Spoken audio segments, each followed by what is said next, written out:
Il est né de plusieurs éléments, mais je pense que l'élément principal qui a fait émerger le projet, c'était d'un constat de la commune de Molenbeek, qui est spécialement une personne de la commune de Molenbeek, qui est Xavier Guillemin, qui avait un constat, c'est que en fait, il y a énormément d'encombrants. Il y a énormément de déchets dans la rue, donc il y a une sorte de, par un peu tout le monde, il y a un peu ce sentiment que il y a un désintérêt pour le quartier, ou en tout cas, il y a pas mal de choses qui sont abandonnées dans la rue. Et ce qui en est ressorti, il y a notamment beaucoup de bois. Et donc, ça a émergé, réfléchi du côté de Xavier, de dire, bon, ben en fait, est-ce qu'on ne peut pas proposer un nouveau modèle, une nouvelle réflexion pour valoriser cette matière, d'en faire quelque chose de positif, plutôt que actuellement l'image négative qu'on a du déchet. Il y a évidemment un niveau associatif par Énergie Ressources qui est arrivé en ayant peut-être une idée de faire quelque chose. Et de l'autre, il y a un bureau d'études qui est Ecores, qui est arrivé en disant, voilà, il y a des projets de co-create. Est-ce que ça ne serait pas une bonne idée de réfléchir à la gestion du bois, etc. Donc la fusion a été le projet WIM, et où on propose voilà, l'idée qu'on doit proposer un système de gestion décentralisé du matériau bois pour avoir une vision plus circulaire en fait, de nos matériaux. Et est-ce que cette gestion décentralisée peut apporter quelque chose de positif aux citoyens? Et donc apporter, on l'a nommé comme une résilience urbaine, mais donc la résilience urbaine qui a un volet environnemental et qui a un volet social. Aujourd'hui, il y a très peu d'espaces communs. Il n'y a pas de parc à Evart, les rues sont occupées par le commerce de voitures d'occasion, et donc des lieux vraiment où on peut venir rencontrer son voisin et parler, discuter, travailler, il n'y en a pas tellement en fait. Enfin, il n'y en a pas, tout simplement. On demande aux participants qu'est-ce qui vous plaît ici dans le projet WIM. C'est une des premières choses qui sort, c'est la possibilité de rencontrer les autres, de partager ses compétences. Ici, le projet de recherche n'a pas pour ambition d'ouvrir l'atelier bois parfait pour un quartier. Il y a une réflexion plus large, et donc on doit donner notre temps de travail sur d'autres choses que juste l'atelier bois, mais oui, il devrait, c'est le genre de lieu qui devrait vraiment pouvoir exister dans les quartiers, quoi.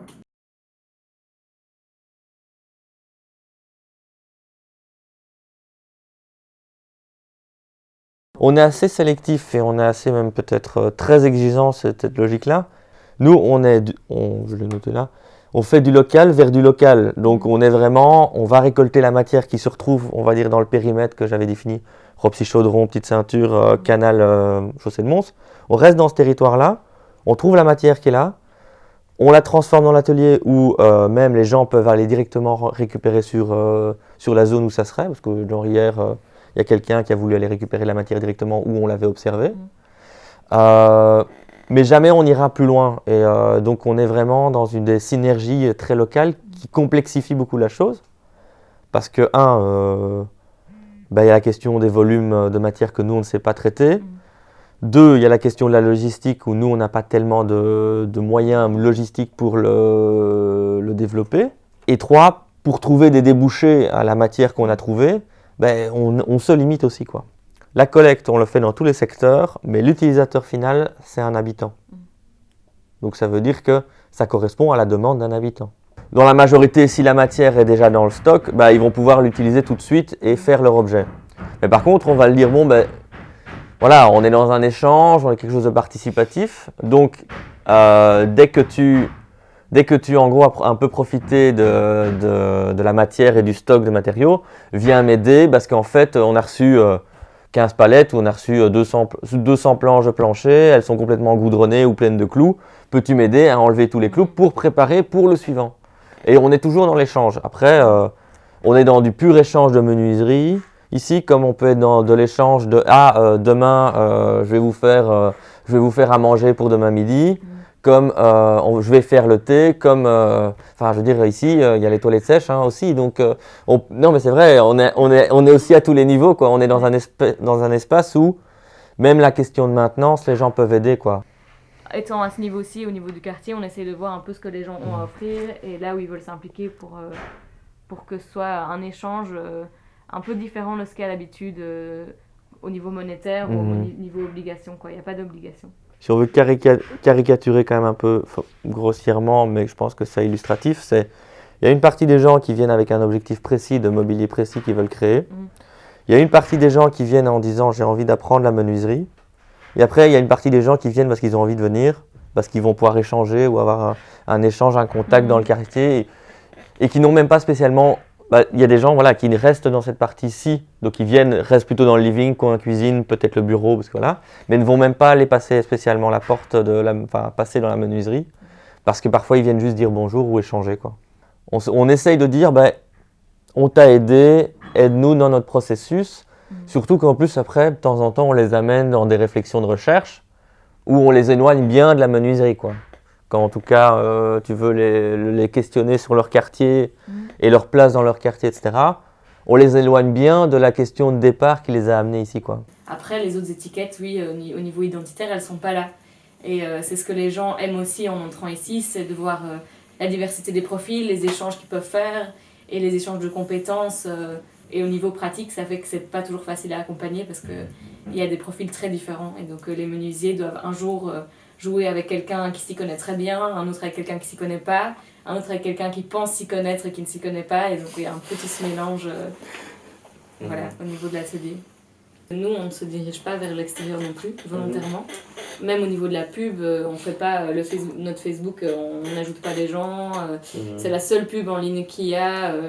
La newsletter, elle n'est pas lue par grand monde, mais tout est volontaire au niveau de cette communication pour avoir un public d'ici, en fait. Parce que le jour où on dit, voilà, un atelier bois ouvert gratos, 3 jours semaine pour venir faire ce que vous voulez, là, on a toute la population de Bruxelles qui vient à Molenbeek qui trouve ça super sympa, quoi. De toute façon, c'est moins rapide qu'ailleurs, mais il y a un mouvement de gentrification qui arrive. Après, tant que le commerce de voitures d'occasion sera là, ça va être ralenti en fait. Et c'est ça qui est intéressant, c'est de se dire, le commerce c'est leur bête noire aux habitants et en même temps c'est une condition d'existence pour ce quartier et pour que les gens en fait, toutes les personnes qui entrent dans Bruxelles au niveau de l'immigration, la plupart entrent dans le quartier Evart parce qu'il est accessible. Et donc, ouais, le jour où les voitures sautent, ça c'est sûr que le quartier va fort changer. Je pense moins vite par d'autres transformations et même parce que Victor le dit, voilà, même s'il y a des beaux projets, ils vont pas vendre spécialement, donc tant qu'ils sont pas expulsés, je pense que le quartier va quand même rester relativement similaire à ce qu'il est aujourd'hui, quoi.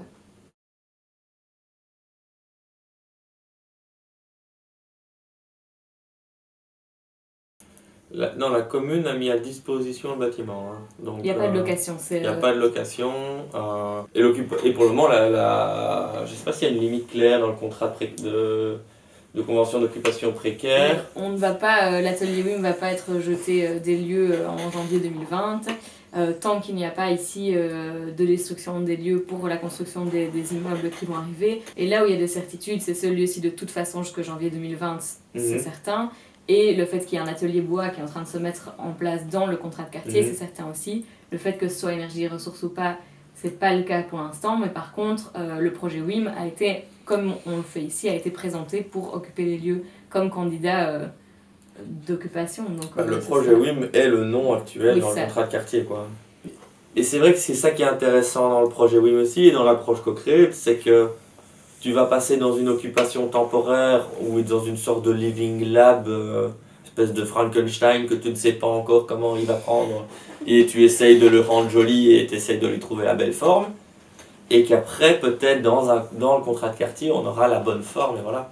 C'est ça qui est intéressant et on espère qu'en effet la continuité, la pérennisation fera que tu n'as pas ce côté...